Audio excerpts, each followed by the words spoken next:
قرآن پر عمل، آپ صلی اللہ علیہ وسلم کی ذات کی پیروی کیے بغیر، آپ صلی اللہ علیہ وسلم کی تقلید کیے بغیر ہو ہی نہیں سکتا۔ اسی لیے تو حضرت عائشہ رضی اللہ تعالیٰ عنہا نے فرمایا ہے کہ حضور صلی اللہ علیہ وسلم چلتا پھرتا قرآن تھے۔ اس شعر میں بھی شاعر نے آپ صلی اللہ علیہ وسلم کی فضیلت بیان کی ہے۔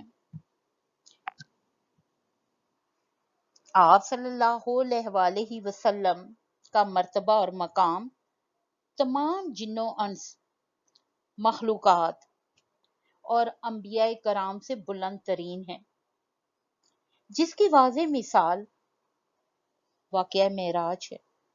اس سے پہلے کسی نبی کو یہ مقام حاصل نہیں ہے، کسی نبی کو اللہ تعالیٰ نے آسمانوں کی سیر نہیں کرائی۔ اللہ تعالیٰ نے آپ صلی اللہ علیہ وسلم کا نور سب سے پہلے تخلیق کیا تھا، یہاں تک کہ اس کائنات کی تخلیق کا مقصد ہی آپ صلی اللہ علیہ وسلم کا ظہور تھا۔ اللہ تعالیٰ خود فرماتے ہیں کہ اگر مجھے نبی صلی اللہ علیہ وسلم کو دنیا میں بھیجنا مقصود نہ ہوتا تو میں یہ کائنات ہی پیدا نہ کرتا۔ گویا یہ دنیا، یہ کائنات آپ صلی اللہ علیہ وسلم کے لیے تخلیق کی گئی ہے۔ اسی لیے اللہ تعالیٰ نے مسلمانوں پر اپنے نبی حضرت محمد صلی اللہ علیہ وسلم کی محبت اور اطاعت فرض کر دی ہے، اور آپ صلی اللہ علیہ وسلم کی اطاعت کے بغیر کسی مسلمان کا ایمان مکمل ہی نہیں ہو سکتا۔ اسی لیے محسن کاکوروی نے اس شعر میں کہا ہے کہ اگر ایمان کا خلاصہ بیان کرنا ہو تو ایک لفظ میں کیا جا سکتا ہے کہ آپ صلی اللہ علیہ وسلم کی محبت ہی ہمارے ایمان کا خلاصہ ہے۔ بقول شاعر، محمد کی محبت دین حق کی شرط اول ہے، اسی میں ہو اگر خامی تو ایمان نامکمل ہے۔ وہی بات جو اوپر کی گئی ہے وہی اس شعر میں کہہ دی گئی ہے۔ اور اقبال نے بھی اپنے ایک شعر میں کہا ہے کہ محمد سے وفا تو نے تو ہم تیرے ہیں، یہ جہاں چیز ہے کیا لوح و قلم تیرے ہیں۔ اگر اس شعر کے فنی محاسن کا جائزہ لیا جائے تو اس میں صنعت تضاد کا استعمال کیا گیا ہے، مفصل اور مجمل۔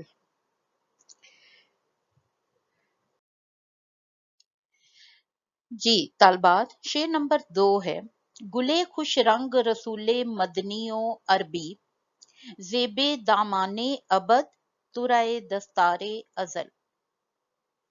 مشکل الفاظ کے معنی دیے ہوئے ہیں شعر کے نیچے۔ اگر اس شعر کے مفہوم کو لیا جائے تو شاعر کا کہنا ہے کہ آپ صلی اللہ علیہ وسلم کی ذات مبارک ازل اور ابد کی زینت ہے۔ آپ صلی اللہ علیہ وسلم کی مثال خوبصورت پھول کی مانند ہے جو باغ کی زینت ہوتا ہے۔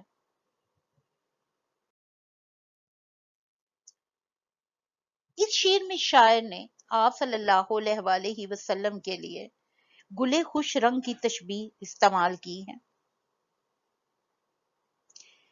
شاعر نے آپ صلی اللہ علیہ وسلم کی عزت، عظمت، رفت، شان اور حرمت بیان کرتے ہوئے کہا ہے کہ آپ صلی اللہ علیہ وسلم کی حیثیت اس خوبصورت پھول کی طرح ہے جس سے چمن کی زینت ہوتی ہے، چمن کی سجاوٹ ہوتی ہے،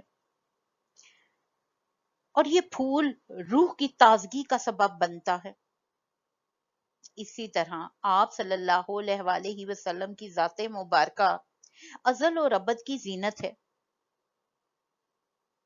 جیسا کہ پہلے شعر کی تشریح میں بھی کہا گیا ہے کہ اگر مجھے نبی صلی اللہ علیہ وآلہ وسلم کو دنیا میں بھیجنا مقصود نہ ہوتا تو میں یہ کائنات ہی پیدا نہ کرتا۔ اللہ تعالیٰ نے صاف صاف فرما دیا ہے کہ یہ کائنات آپ صلی اللہ علیہ وآلہ وسلم کے لیے تخلیق کی گئی ہے۔ آپ صلی اللہ علیہ وآلہ وسلم ہی وجہ وجود کائنات ہے۔ شاعر کا کہنا ہے کہ آپ صلی اللہ علیہ وآلہ وسلم کی ذات ازل اور ابد دونوں جگہ مسلمانوں کے لیے باعث توقیر اور باعث رونق ہے۔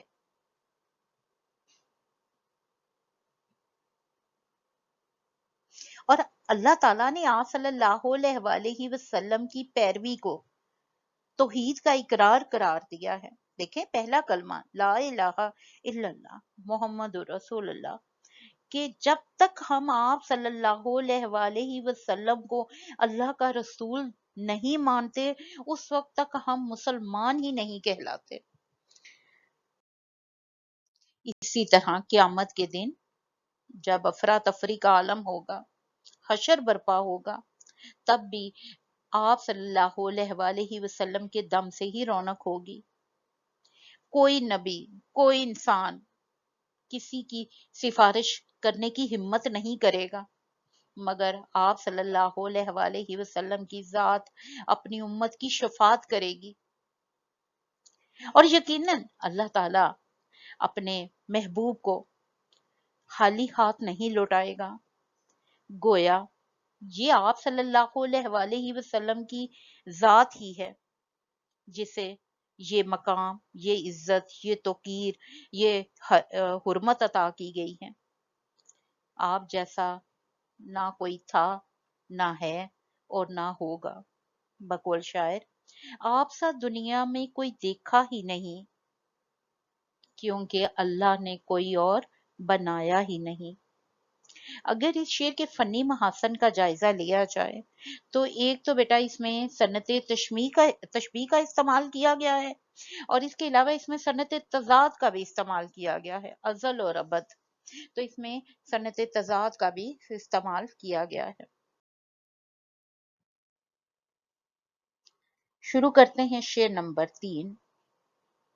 اوجے رفت کا کمر، نخلے دو عالم کا ثمر، بحر وحدت کا گوہر، چشمہ کثرت کا کمل۔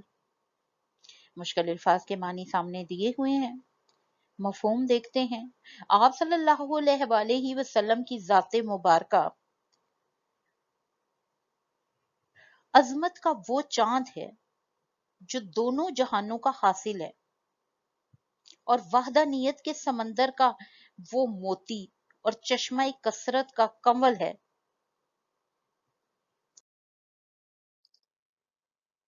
اس شعر میں شاعر نے مختلف استعارات کا استعمال کیا ہے، اور آپ صلی اللہ علیہ وآلہ وسلم کو چاند، سمر، موتی اور کمل کہا ہے۔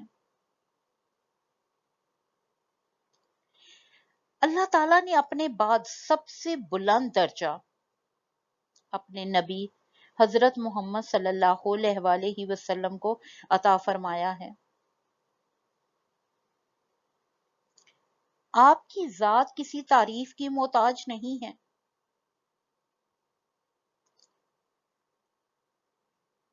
کائنات آپ صلی اللہ علیہ وآلہ وسلم کی محبت میں ہی تخلیق کی گئی ہے۔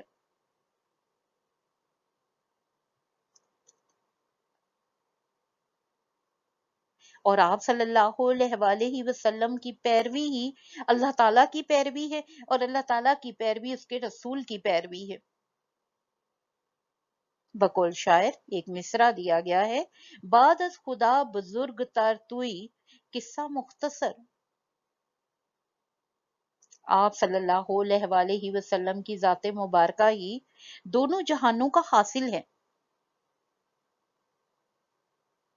اہل ایمان کے لیے اللہ کے بعد نبی کی محبت اور اطاعت فرض کر دی گئی ہے۔ دنیا میں ہر قدم پر اور ہر معاملے میں آپ صلی اللہ علیہ وآلہ وسلم کی اطاعت ہی ایک مسلمان کی کامیابی اور کامرانی کا ذریعہ ہے۔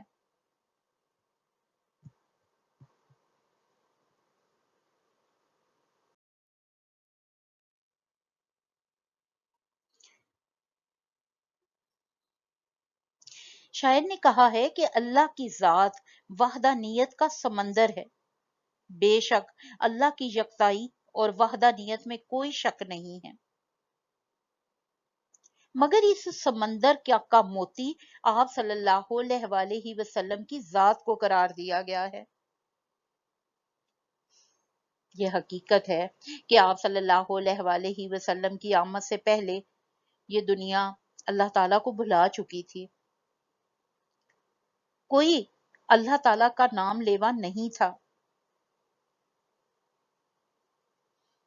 معاشرہ اور دنیا ہر طرح کی برائی میں ملوث ہو چکی تھی، ہر طرح کی برائی کا شکار ہو چکی تھی۔ آپ صلی اللہ علیہ وآلہ وسلم نے لوگوں کو توحید کی دعوت دی اور انہیں بتایا کہ اللہ تعالیٰ ایک ہے۔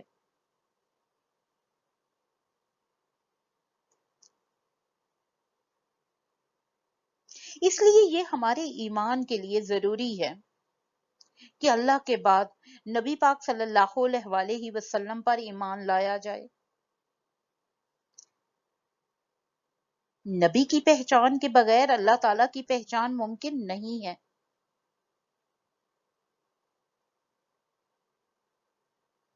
اگر آپ صلی اللہ علیہ وآلہ وسلم کی ذات نہ ہوتی تو وحدانیت کا تصور بھی دنیا میں نہ ہوتا۔ بقول شاعر، سب رنگ ہیں ایک رنگ سے، بتلا دیا کس ڈھنگ سے، دل پر بٹھا کر نقشے ہو۔ اسی لیے محسن کاکوروی نے آپ صلی اللہ علیہ وآلہ وسلم کی ذات کو وحدانیت کے سمندر کا گوہر یعنی موتی قرار دیا ہے، جسے حاصل کرنے کے لیے ہر مومن بےتاب اور بے چین رہتا ہے، اور یہ گوہر نایاب اسی کو حاصل ہوتا ہے جس کے دل میں عشق رسول معجزن ہوتا ہے، اور جس کی زندگی آپ صلی اللہ علیہ وآلہ وسلم کے اسوہ حسنہ کے مطابق ہوتی ہے۔ بقول شاعر، سب کچھ تمہارے واسطے پیدا کیا گیا، سب غایتوں کی غایت اولا تم ہی تو ہو۔ کس کے واسطے پیدا کیا گیا؟ اللہ کے نبی کے واسطے، آپ صلی اللہ علیہ وآلہ وسلم کے لیے پیدا کیا گیا، اور غائط کہتے ہیں وجہ کو۔ آپ صلی اللہ علیہ وآلہ وسلم کی وجہ وجود کائنات ہیں۔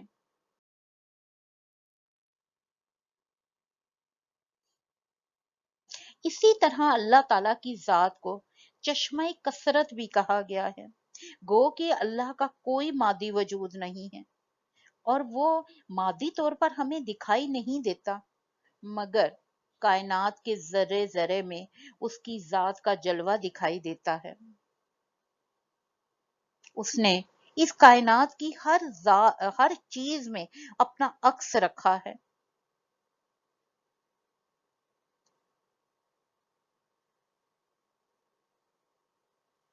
تاکہ دیکھنے والے، صاحب نظر اور اہل دل کائنات کی ان رنگینیوں میں، کائنات کی اللہ تعالیٰ کی عطا کردہ نعمتوں میں اپنے خالق کا عکس دیکھ کر اسے پہچان سکیں۔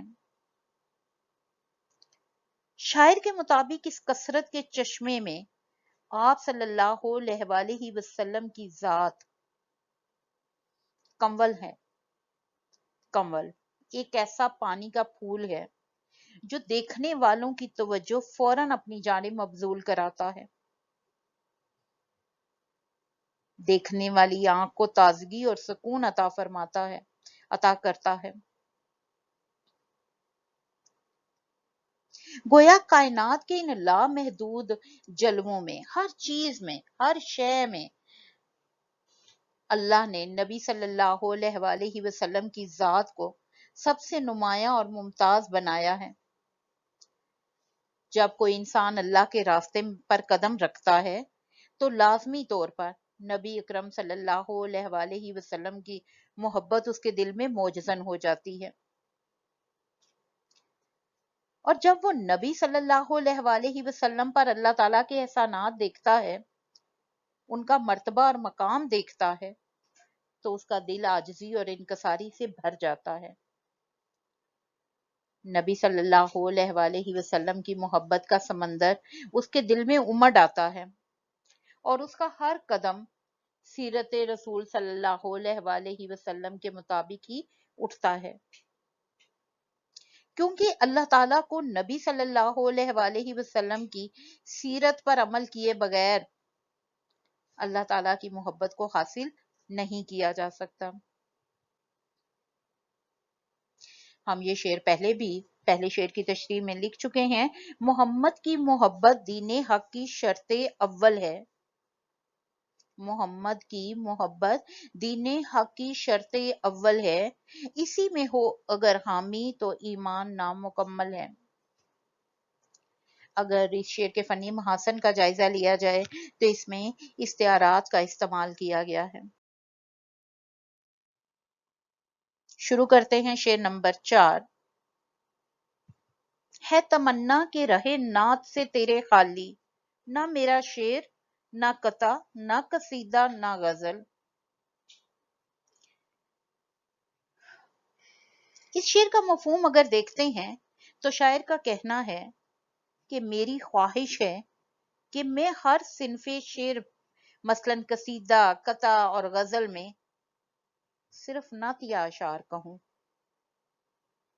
یعنی میرے قلم سے جو کچھ بھی تحریر ہو اس میں آپ صلی اللہ علیہ وسلم کی تعریف ہو۔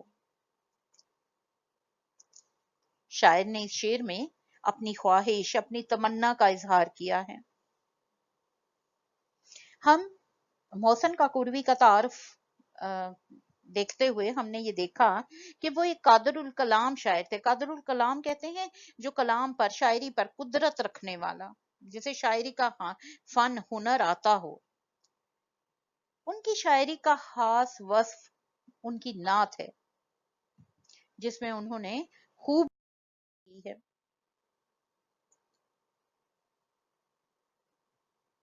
ان کی نعتوں سے ان کے دل میں موجود آپ صلی اللہ علیہ وسلم کی محبت اور عقیدت صاف دکھائی دیتی ہے۔ شاعر یہ تمنا کرتا ہے کہ میں جس صنف میں بھی طبع آزمائی کروں، میرا ہر لفظ اور میرا ہر کلام صرف اور صرف نعتیہ ہو۔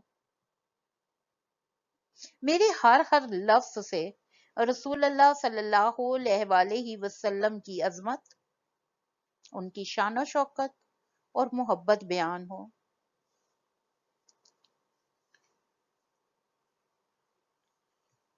اس ایک موضوع کے علاوہ میرے کلام میں کسی اور محبت کا عکس دکھائی نہ دے۔ شاعر اپنی شاعری میں اپنے جذبات و احساسات کا اظہار کرتا ہے۔ وہ جس سے بھی محبت کرتا ہے اس کی محبت کا عکس اس کی شاعری میں نظر آتا ہے۔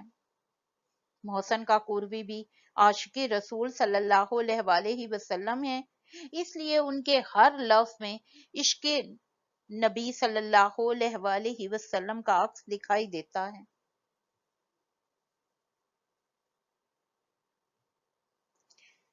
بقول شاعر، کتنا بڑا ہے مجھ پہ یہ احسان مصطفیٰ، کہتے ہیں لوگ مجھ کو ثنا خوان مصطفیٰ۔ اگر اس شعر کے فنی محاسن کا جائزہ لیا جائے تو اس شعر میں سنت مرات و نظیر کا استعمال۔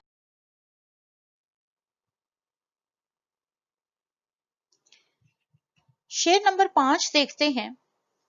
ہو میرا ریشہ امید وہ نخل سرسبز، جس کی ہر شاخ میں ہو پھول، ہر ایک پھول میں پھل۔ شاعر اس شعر میں کہتے ہیں کہ میری امید کا پودا ایک ایسا سرسبز پودا ہو جس کی ہر شاخ پھول اور پھل سے بھری ہوئی ہو۔